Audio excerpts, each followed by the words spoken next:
नमस्कार दोस्तों, जैसा कि आपने देखा वीडियो में कि हम आज गए थे शिक्षा मंत्री श्री गजेंद्र यादव जी से मिलने के लिए। वहाँ पर बहुत सारी बातें हुई। अपने बिजी शेड्यूल से उन्होंने समय निकाला और समय निकाल करके हमें मिलने का अवसर दिया। तो बातें हुई हैं उनसे, मूलतः दो बातों पर हमने उनसे चर्चा की है। आवेदन भी आपका रखा है हमने, जिसके अंतर्गत सबसे पहला मुद्दा तो ये था कि जो सीजीटीईटी आपने कंडक्ट कराया था, उस सीजीटीईटी के प्रश्नों को बहुत ज़्यादा लेंदी व्यापम के द्वारा दिया गया था, तो उसमें कुछ रिलैक्सेशन करने की बात कही गई। और दूसरा एक प्रश्न था कि शिक्षक भर्ती परीक्षा जो है उसके संबंध में हमने थोड़ी सी चर्चा करने का प्रयास किया।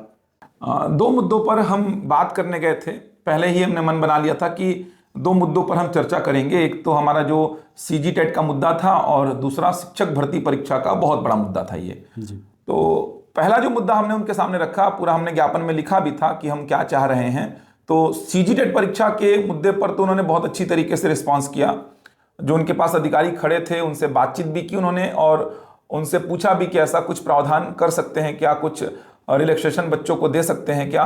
इस प्रकार की बातचीत उन्होंने अधिकारी से की। फिर अधिकारियों ने कहा कि इस पर हम बैठक करके कुछ विचार करेंगे, अगर कुछ प्रावधान होगा तो हम आगे इस पर देखेंगे, जो भी कार्यवाही करनी है वो करेंगे। तो बहुत अच्छी तरीके से उन्होंने रिस्पॉन्स किया था सीजी टेट के मुद्दे पर। लेकिन जैसे ही हमने शिक्षक भर्ती परीक्षा की बात की कि शिक्षक भर्ती परीक्षा का क्या है सर, तो थोड़ा सा मुझे लगता है कि जितना अच्छा उन्होंने टेट को लेकर के रिस्पॉन्ड किया था उतना अच्छी तरीके से रिस्पॉन्ड नहीं किए। शिक्षक भर्ती परीक्षा को लेकर के उनका थोड़ा सा इस प्रकार का बिहेवियर था कि हमें शिक्षक भर्ती परीक्षा के बारे में कुछ नहीं जानकारी, हमने पूरी जो जिम्मेदारी है व्यापम को दे दी है, हमने पूरा बना बुनू कर दे दिया है व्यापम को, व्यापम जानेगा, व्यापम देखेगा, हम उसमें कुछ नहीं कर सकते। इस प्रकार का हमने तो विषयवार सारा चीज दे दिया है ऐसा बना करके। थोड़ा सा जिस प्यार मोहब्बत से वो बात कर रहे थे टेट के मुद्दे पर, थोड़ा सा वो रुख भी उनका बदल गया था। तो शिक्षक भर्ती परीक्षा को लेकर के मतलब एक अच्छा रिस्पांस ये सामने नहीं आया कि मतलब वो पूरा व्यापम पे डाल दिए हैं। अब हमें समझ में नहीं आ रहा है कि व्यापम बड़ा है कि सरकार बड़ी है, कि व्यापम नहीं चाह रहा है कि सरकार नहीं चाह रही है, मतलब समझ से परे है। ये 5000 पदों पर भर्ती ले नहीं पा रहे हैं ये, कि लेना नहीं चाह रहे हैं ये, क्या है कुछ मतलब समझ में ही नहीं आ रहा है जी। मतलब शिक्षक भर्ती परीक्षा को लेकर के इन्होंने पूरा का पूरा व्यापम पे डाल दिया कि व्यापम जानेगा, व्यापम बताएगा कब लेना है व्यापम को, हम कुछ नहीं जानते, हमने सब कुछ रेडी करके व्यापम को दे दिया, व्यापम का जब मन होगा वो तब जारी करेगा, इनका ऐसा कहना था।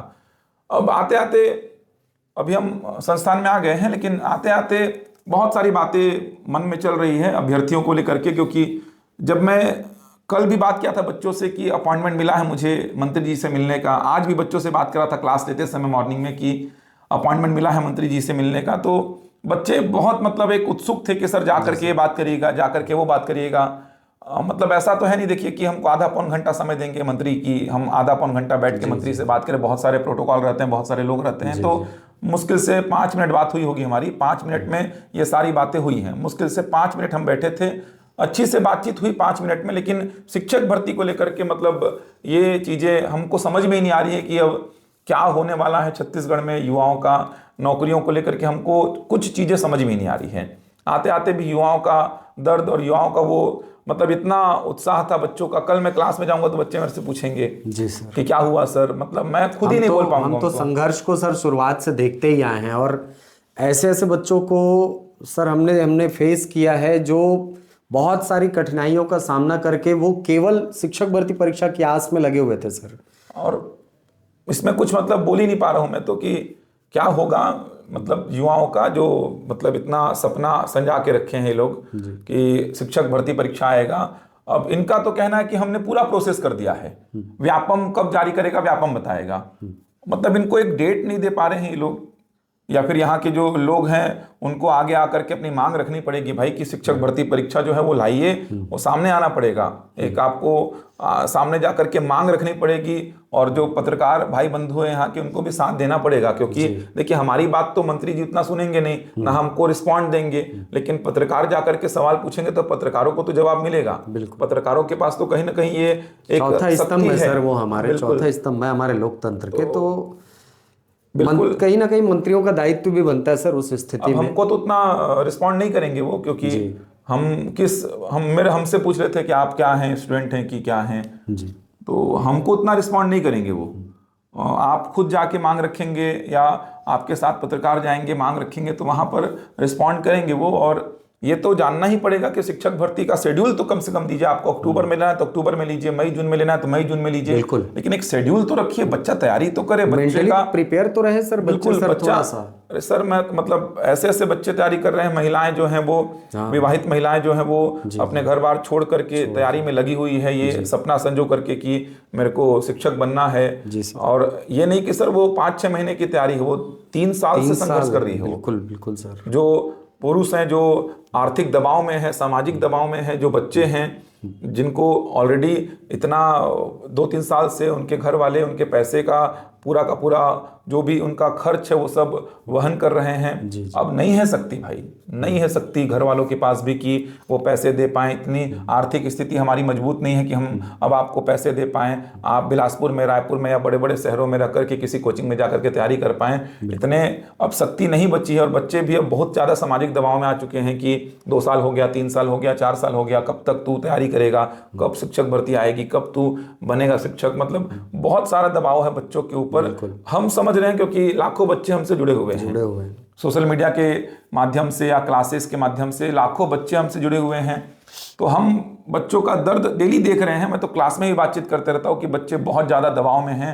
मतलब बच्चे खुशी नहीं है, अंदर से उनके मन में अब खुशी खत्म ही हो गई है। वो उत्साह नहीं दिखता सर। नहीं है। जो शिक्षक भर्ती परीक्षा का अनाउंसमेंट हुआ था 5,000 आने वाला है ना, या वो 57,000 तक 33,000 की जब घोषणा हुई थी, तो वो जो उत्साह था ना, अब वो धीरे धीरे ढलता जा रहा है। तो ये इनका तो ऐसा था कि सर कि आने को 2 दिन में भी आ जाए, इनका ऐसा रिस्पॉन्स था। इन्होंने ऐसा जो हमें बोला कि आने को 2 दिन में आ जाए। व्यापम जब भी जारी कर दे, कल जारी करना है व्यापम कल कर देगा, परसों जारी करना है परसों कर देगा। व्यापम के ऊपर व्यापम का जब मन तब करेगा। हम अपनी तरफ से सारी प्रक्रिया पूरी कर चुके हैं, हमारा इसमें कोई हस्तक्षेप नहीं है। तो आप मंत्री हैं, शिक्षा मंत्री हैं, सरकार हैं, आप व्यापम से पूछ नहीं सकते, आप व्यापम को निर्देश नहीं दे सकते कि जल्दी जारी करिए, विज्ञापन में इतना लेट क्यों हो रहा है।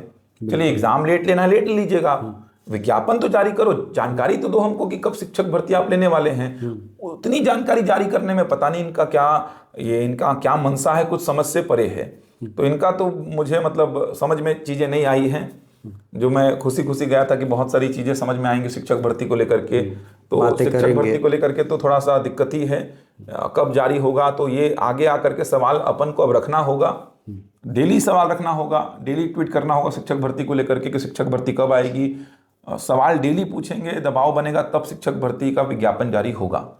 और विज्ञापन जारी होना बहुत जरूरी है ताकि एक दिशा मिले कि हाँ शिक्षक भर्ती होगा। भले अक्टूबर में आप एग्जाम ले रहे हैं, अक्टूबर में बताइए, मई जून में ले रहे हैं, मई जून में बताइए, अरे कब एग्जाम ले रहे हैं ये बताइए तो कम से कम। हम ये नहीं बोल रहे कि आप 2 महीने में एग्जाम लीजिए, आप एग्जाम अक्टूबर में ले रहे हैं तो अक्टूबर का डेट तो बताओ यार, मई जून में ले रहे हो तो मई जून का डेट तो बताओ, ताकि एक डायरेक्शन में तैयारी हो पाए। अब डेली बच्चे आते हैं सर कि हमने 2 साल पहले तैयारी की थी, अभी तैयारी करें कि नहीं करें, भर्ती आएगी कि नहीं आएगी। भर्ती आएगी तो ही तैयारी करेंगे, क्योंकि ऑलरेडी हम तैयारी कर चुके हैं, घर से दूर रह चुके हैं, अब हमारे घर वाले भी अलाउ नहीं कर रहे हैं। और घर वालों की चिंता भी सही है, बिल्कुल सही है सर, बिल्कुल जायज है। आप किसी भी लिहाज से उनको गलत नहीं बोल सकते, क्योंकि हर माँ बाप तो ये चाहेगा ना सर कि उसका बच्चा जो है वो जितना जल्दी से जल्दी हो सके फाइनेंशियली और सामाजिक रूप से स्टेबल हो। और लेकिन ऐसी बात बोले हैं ना सर कि मैं बता नहीं सकता बच्चे कितने फ्रस्ट्रेट है, बच्चे कितने दुखी हैं, कितने दबाव में हैं। ऐसी बातें बच्चे बोले हैं कि मैं उसको मतलब बता नहीं सकता। सोशल मीडिया में कि बच्चे मेरे को ऐसी बातें बोल चुके कि सर हमारे पास और कोई रास्ता नहीं है, अब मतलब आना ही पड़ेगा शिक्षक भर्ती, वरना हम कहीं के नहीं रहेंगे। अब इनको क्या बोले, मतलब समझ नहीं आ रहा है। कि भगवान से ही ये प्रार्थना है कि इनको सद्बुद्धि दे भाई, चाहे वो व्यापम वाले हो चाहे वो कोई और हो, जिनको सद्बुद्धि दे करके इनको जल्दी एक बच्चों का भी थोड़ा कहीं ना कहीं भगवान ही। और सर राज्य का एक, आप सोचिए ना सर, राज्य का एक बहुत बड़ा वर्ग जो है वो शिक्षक बनने के लिए तैयार होकर के बैठा है, आप उसको मौका नहीं दे रहे हो, तो कहीं ना कहीं ये राज्य का ही तो नुकसान है। ये भी तो समझिए, हमारा बेसिक एजुकेशन, हमारा जो छत्तीसगढ़ है वो बेसिक एजुकेशन में क्यों पीछे है। आप 2 ही कारण बताते हैं, या तो इंफ्रास्ट्रक्चर की कमी बताएंगे या तो टीचर्स का अभाव बताएंगे। और हमारे यहाँ तो ये दोनों चीजें दिख रही हैं सर स्पष्ट रूप से, इसीलिए तो हम 32वें नंबर पे दिखते हैं। तो ये कारण है सर, इसको सुधारने का प्रयास करना चाहिए। और शिक्षकों की इतनी कमी है सर, कमी है शिक्षक भर्ती सर, लेने में क्या समस्या इनको हो रही है, शिक्षक भर्ती को लेकर के इनकी मंशा क्या है, ये समझ नहीं आ रहा है। ये कब लेना चाह रहे हैं शिक्षक भर्ती, इसी साल लेना चाह रहे हैं तो भाई डेट बता दें कृपा करके। ये छत्तीसगढ़ महतारी की सेवा में बच्चे लगना चाहते हैं, बिल्कुल आपके ही राज्य के बच्चे हैं, आपके ही बच्चे हैं, आप पर विश्वास करके इन्होंने आपको लाया है। आपने वादा किया था, उस वादे की तो हम बात भी नहीं कर रहे हैं यार कि आपने कितने बड़े बड़े वादे किए थे, आप पर विश्वास किया है यहाँ के बच्चों ने। बहुत दुखी हैं आप, समझिए इस बात को। और हम तो यही प्रार्थना करेंगे, अब तो ईश्वर से ही प्रार्थना करेंगे कि भाई सब लोगों को सद्बुद्धि दे कि बच्चों के भविष्य का सोचें। ये मिलेंगे आपसे अगले वीडियो में, कुछ बातचीत करेंगे। धन्यवाद।